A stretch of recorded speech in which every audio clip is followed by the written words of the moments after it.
안녕하세요. 회관세사무소입니다. 업무를 하시다 보면 이런 일들이 한 번쯤은 있었을 거라고 보여집니다. 아침에 평소처럼 출근을 하고 자리로 가고 있는데 내 책상 위에 뭔가 물건이 놓여져 있는 겁니다. 그래서 이 물건 뭐지? 라고 물건을 보니까 우리가 거래하는 수출처에서 샘플을 보내준 거예요. 샘플을 받는 게 특별하게 문제가 되느냐? 사실 그렇진 않지만 한 가지 체크하셔야 될 것은 이 샘플이 내 자리에 오기 전에 세간의 수입 신고가 되었는지 혹은 되지 않았는지를 확인하셔야 됩니다.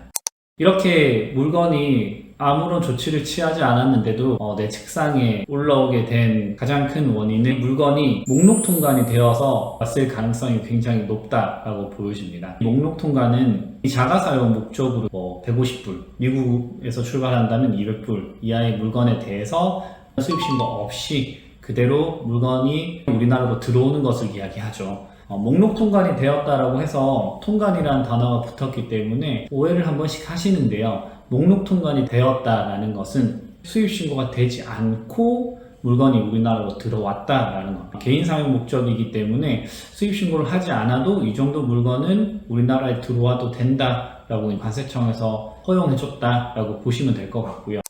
회사로 받은 내 물건이 해외 직구를 통해서 집으로 받지 않고 회사 사무실로 물건을 받는 경우들도 있겠죠. 그렇게 해서 받으신 물건이라면 사실 문제가 될 건 아니겠지만 알고 봤더니 우리 회사 연구실에서 써야 되는 샘플이라든지 혹은 거래처에서 그냥 임의로 한번 써봐라 라고 해서 보내준 샘플이라든지 잘못 온 제품에 대해서 부상으로 다시 대체품을 보냈든지 여러 가지 상황이 있겠지만 현지 수출자가 임의로 물건을 보냈을 가능성이 굉장히 높겠죠. 그리고 물건을 보내면서 가격을 기재하는데 무상인데 저렴하게 기재하지 뭐 원래 정해져 있는 가격보다 현저하게 낮은 가격을 기재하고 과장님께 보내면 되는 거 아니야? 라고 해서 다이렉트 보냈을 가능성이 굉장히 높지 않을까라고 생각이 됩니다.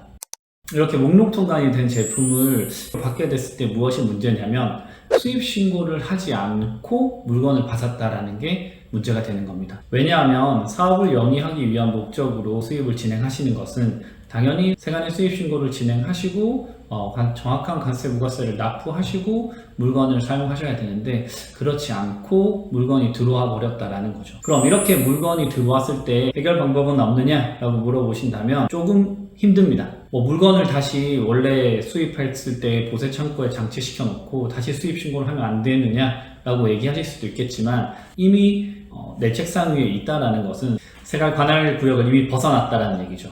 그 말인즉슨 세관의 눈을 피해서 얼마든지 물건을 바꿔치기 할 수도 있는 부분이고요. 그리고 물건을 이미 사용했을 경우들도 있겠죠. 그렇기 때문에 다시 물건을 보세구역에 장치시켜서 수입신고를 진행한다는 것, 세관에서 허용해주지 않는다라고 보시는 게 더 편할 것 같아요. 목록 통관이 된 물건을 그대로 받는 행위는 조금 심하게 얘기 드리자면 여러분들께서 밀수를 진행하셨다라고 볼 수도 있습니다. 밀수라는 게 되게 거창해 보이고 어마무시한 이런 범죄처럼 보이긴 하지만 되게 간단한 거거든요. 수입 신고를 하지 않고 우리나라에 물건을 반입시키면 그 행위 자체가 밀수라는 겁니다. 누구나 한 번쯤은 밀수를 해보시는 경험들이 다 있을 겁니다. 해외여행을 가서 물건을 사고 난 다음 개인 면세 한도로 신고를 하지 않고 물건을 그대로 반입시켜도 되지만 조금 더 많이 물건을 사와서 가지고 오시는 경우들도 있겠죠. 그랬을 때 세관에 걸리지 않는다면 그런 경우들은 밀수를 진행하셨다라고 보실 수도 있는 거죠. 그 기업들이 물건을 임의로 받는다라는 건 세관이 사실 모르는 상황은 아닐 텐데요.